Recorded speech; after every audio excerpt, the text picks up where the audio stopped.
This is the watchman giving a clarion call. Brothers, we're now nearly through the first full month of the year, and we stackers on the East Coast are getting slammed with ice storms, snowstorms, which I spent the last several days shoveling out, by the way, and price slams on gold and silver. Now, the cabal is almost as steady and reliable as the sun's rising and setting, aren't they? I mean, each and every time gold and silver have penetrated their important levels of $1,100 and $14, they have been mercilessly stuffed back under with an HFT sledgehammer every time. Though we'll see if this new attempt to break higher has any legs. Now, 2 years ago, this stuff used to bother me. It no longer bothers me in the slightest, because since the spring of 2014, I've fully believed that the rigging game changed in 2011, that they've been containing these two metals and keeping them trending lower until doing so is impossible, and the collapse is really in full swing. Now, I also believe the best way to hasten that day when they lose control, is to stack into their attack every time. Now, last year, stackers kept absolutely wrecking the cabal as they smacked the price. The damage we were doing was remarkable and could be seen in places like the Comex silver bleed out. Now, this year, we're starting off quite the same way, and that damage we witnessed in 2015 is now getting worse. Now, consider the U.S. Mint, which has just struck 5.727 million silver ounce blanks with the image of the U.S. Silver Eagle. This means, incredibly, that with 4 business days left in the month, nearly 6 million ounces have been sucked up by one mint stamping just one coin. This already surpasses the January total for last year, and has occurred despite the allocation or the strategic rationing. Because that's all that allocation really is, a fancier, prettier way of saying rationing. Now, the U.S. Mint, not wanting to eat even more into the dwindling global silver stockpile, has again put the Silver Eagle on allocation. And rest assured right now, brothers, other world mints are currently experiencing incredible similar demand, okay? We just don't see it for a while because they don't report it in as timely a fashion as the U.S. Mint. We're bleeding the enemy a great deal with our stacking, and once more the clue as to that being the case is to watch the Comex Silver Warehouse numbers. Now, this situation is getting interesting because as the 8th month downtrend in Comex silver ounces, this cliff dive, that we've been watching hasn't just continued. The descent has actually gotten steeper and much worse this year. Now, get this. In the last 2 weeks alone, they have bled out another 6 million ounces. Now, this time, they bled them from the eligible category. This is excellent. Remember, the eligible category refers to the silver ounces that are already owned by someone else, not the ones available for sale. At least, they're not supposed to be. As I covered last time, registered stocks are now down to 36-ish million ounces, and that's good. But it's very healthy to also witness the enormous eligible ounce offtake. Now, why do I say that? Well, here's why. Remember, there have been many times in the past, especially since 2011, when the COMEX was in a pinch, where they've been able to convince enough folks in the eligible category to cough up or part with their silver they owned, so that they could transfer that silver to the registered category to help meet all the delivery demands. Okay, the truth is that much of the owned silver can be easily accessed by the bankers whenever they need it to help meet deliveries in global demand. It doesn't, here's the crazy part, it doesn't even have to be moved around, that silver, or put on a different pallet or a different shelf. In many cases, the fraud is so bad, it's just a journal entry, ladies and gentlemen. That's it. It's most easily done. And that's why we want to see both eligible and registered categories continue to fall, so that the total amount of silver available for these crooks to play their stupid games with is greatly diminished.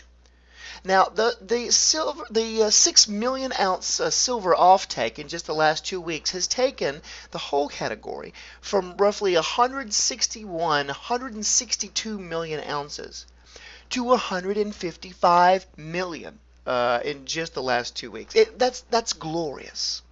Okay, at the rate of 3 million ounces per week in this drain, if it could be sustained, theoretically, the Comex would be empty in a calendar year. But no, listen, I don't foresee that happening at all, nor am I calling for any imminent Comex default in any way. All I'm doing is saying this, that they will, at the Comex, reach a certain ounce threshold where they shut the spigot and stop the bleeding. At that moment, they'll lose all ability and credibility to price the metal for the rest of mankind. It is going to happen, and I love watching it happen in real time. It's fantastic. And folks, bear this in mind. Remember, it's not just us small fry stackers setting the all-time records, okay? It's Eurasian giants. It's central bank. It's China. It's Russia. Goodness, look at Russia. Russia just set a new annual record for gold buying last year. The Russian central bank brought in 6.7 million ounces of gold. That's 208 tons of gold. And folks, that's more gold than the Comex even holds in its entire warehousing system right now. 6.7 million ounces. Now, not just that. Russia, with each passing year, is wisely buying a greater percentage of their own gold production than ever before. I'm going to read you a little clip, an excellent squib from Shield Brothers Small Gold, okay? Quote, from 2006 to 2015, according to the Russian Union of Gold Producers, Russia mined 2,189 tons of gold, and according to the Central Bank of Russia, added 1,028 tons of gold to its reserves during the same period. Over the last 10 years, Russia has retained approximately 47% of its gold mining production for reserves. In 2015, however, Russia retained 71% of its gold mining production as reserves. In 2015, Russia mined 298 tons and added 208 of that to its reserves. End quote. Russia's getting gold hungry, people. And China, oh boy, between their central bank and their citizens, China is doing much more damage than even that on the gold scene. The SGE, the Shanghai Gold Exchange, last year ended up with a record tonnage offtake, 2,595 tons, roughly 2,600 tons. Were bought, and which is, if you'll see on this chart by Nick Laird, that via Jesse's Cafe Americain, China's stacking just in that bourse, just in that exchange, took up 91% of global gold supply in 2015. 91%, incredible. Now, why do I bring up Russia and China and their amazing demand on the tail of what stackers are doing? Well, it's to reinforce to you that you and I are on the right track. The big boys are all buying gold like there's no tomorrow. But this is crucial, and you must remember this. Remember this about silver. As Brother John F. has said, their governments are not aggressively, openly buying a lot of silver. Not because silver isn't a great play, it is, and not because silver won't do well. They're not buying silver because they can't. They can't. There isn't enough silver to buy. Even if just one billionaire out of the roughly 2,000 billionaires in our world wanted to buy serious silver, say $1 billion, the whole con game instantly stops. There's instant cardiac arrest. There's instant inability of the riggers, of the banksters, of these people to manage, to game the entire system. And no person, no individual wants to be made into the new Nelson and Bunker Hunt. Okay?